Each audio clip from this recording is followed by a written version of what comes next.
Welcome to the Knakal News Network. The Knakal News Network is brought to you by the Knakal Group, Cushman & Wakefield's #1 investment sales team in New York City.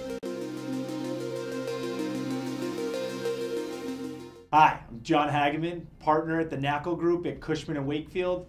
Welcome to the Knakal News Network. Today I'm here with Bob Knakal, Chairman of New York Investment Sales at Cushman & Wakefield. So Bob, in our last episode we talked about some of the challenges ahead for the market in 2016. Right. Something recently happened that could give the investment sales market a shot in the arm.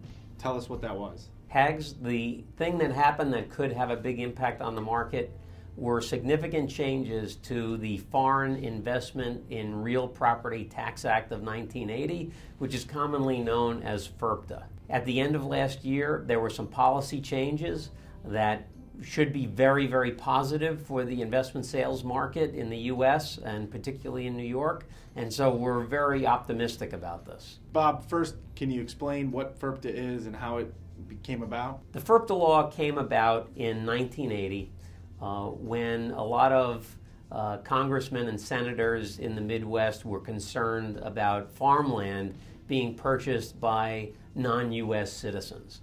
And so the FIRPTA law basically disadvantages foreign investment in real estate relative to any other type of asset class.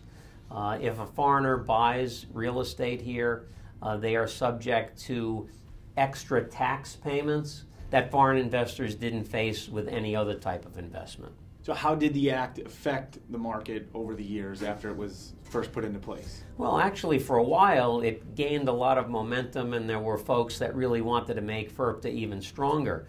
I remember back in the 80s when Japanese investors bought Rockefeller Center, there was some outrage and commotion that happened, which is kind of laughable today when you see the extent of foreign investment that occurs. But we saw a lot of folks who were very concerned about the amount of foreign investment that was going on, and so the FIRPTA law was something that people were supporting in a very, very significant way during that period of time. What was your perspective on it back in those days?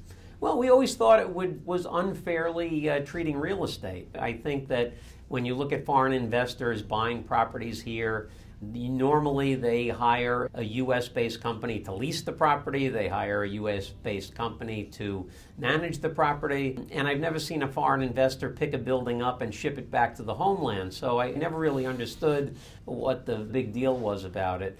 But fortunately, we've had some lobbying groups that have really done a tremendous job of trying to get this law changed. And who were those groups that were fighting to get the act changed? The real estate industry, locally, the Real Estate Board of New York played a role. But really the lead on this front was the Real Estate Roundtable in Washington, D.C., led by Jeff DeBoer. They were tremendous advocates for change in FIRPTA and had been for many, many years.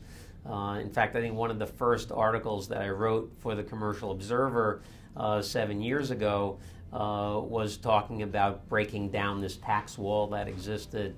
And we're glad to see that there finally have been some tangible changes made to this policy. How do you expect this to impact the market moving forward? Hags, I think it's going to impact the market pretty significantly.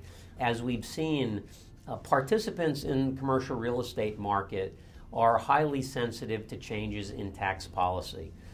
We think that this change in the FIRPTA laws could actually produce a positive impact that would minimize the correction that we face, but it's been clear over the course of history that changes in tax policy do tangibly impact the behavior of market participants, so this should be a very positive thing for our marketplace. In summary, changes to the FIRPTA laws could create a tremendous inflow of foreign capital into our markets. Foreign investors have been major players over the past few years, and that activity could increase based on these recent changes. Market participants are highly reactive to changes in tax policy, and this could be a very positive change for our marketplace. Thank you for joining us today. Tune in next week for another episode of the Knakal News Network.